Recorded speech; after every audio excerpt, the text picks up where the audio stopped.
Hi, I have in front of me here a pressure sprayer that's available on thegardenshop.ie. Now it has a capacity of 1.5 litres, and I'm sure most customers will be familiar with it. What I'll just quickly is disassemble it here so you can have a quick look at the parts that make it up.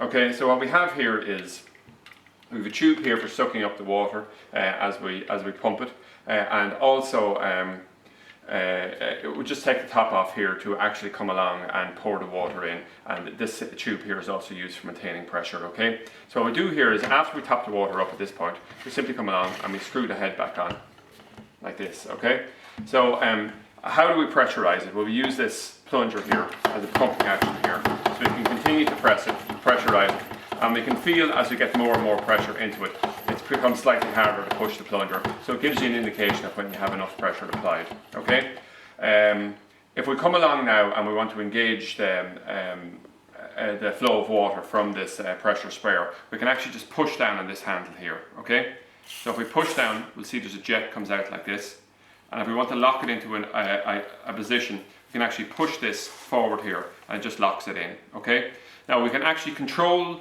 the manner in which the jets come out. So we can see here right now, if I press again, it's very much a jet here, but if I turn it back in a clockwise direction, we can turn it to a spray.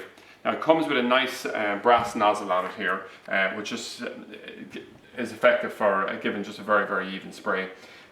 So the big advantage of this, would say, over a smaller version here is that we can actually come along and pressurize it. So once we've pressurized it, we can just come along and we can just use it, so that we don't have to be continuously pressuring it.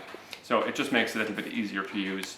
Now what would we use it for? Well, the most typical thing we'd use it for would be in conjunction with something like a seed of trays, or a tray of seeds here. So we'll say, imagine this was just new seedlings coming up. We obviously wouldn't want to water it with a watering can.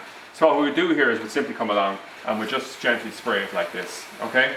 We could also use it with indoor potted plants, things like this, and possibly in conjunction with some chemicals such as Roundup.